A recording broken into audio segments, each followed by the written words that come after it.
ராஜசேகர சாவும் போது தயால காதுல ஏதோ சொன்னானே, என்ன சொன்னா தெரியுமா? தயாளம்மா ராஜசேகர் யார் அது? என்னுடைய நண்பனா தேவா பேசுறேன். அது ராங் நம்பர் பா. தேவா பேசுறேன்னு சொல்லியோ? ஹலோ, என் பேர் மரகதா, எங்க வீட்டுக்கார் பேர் ஏழுமலை. ராஜசேகர சாகும் போது தயால காதுல என்ன சொன்னா? அதெல்லாம் எங்களுக்கு தெரியாது. போன கட் பண்ணி பைத்து மறுபடியுது.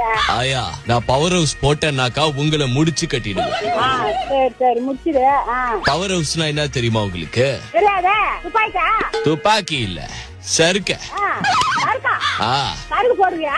30 வருஷம் நிறுத்திருந்த ராஜசேகரனு கோச நிறுத்திருந்த ராஜசேகரன் தயால கொன்னுட்டா. அது ஏன் கொன்னான்னு உங்களுக்கு தெரியுமா?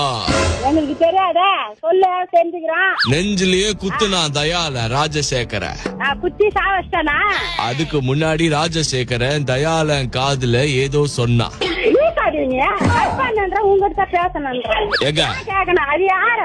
என்னுடைய நண்பன், நெருங்கிய நண்பன் ராஜசேகரோட தங்கச்சியை தான் நான் கல்யாணம் பண்ணிருந்தேன். ஒரு சிலிண்டர் வெடிப்புல என் பொண்டாட்டி இறந்துட்டா. ஆமா, அதுல இருந்து ராஜசேகர என்கிட்ட 30 வருஷம் பேசாம இருந்தா. 30 வருஷம் கழிச்சு என்ன ஆச்சுன்னு அவனை போய் பார்க்க போனாக்கா ராஜசேகரனை தயால கொன்னுட்டான். அப்படி கொல்லும் போது ராஜசேகரன்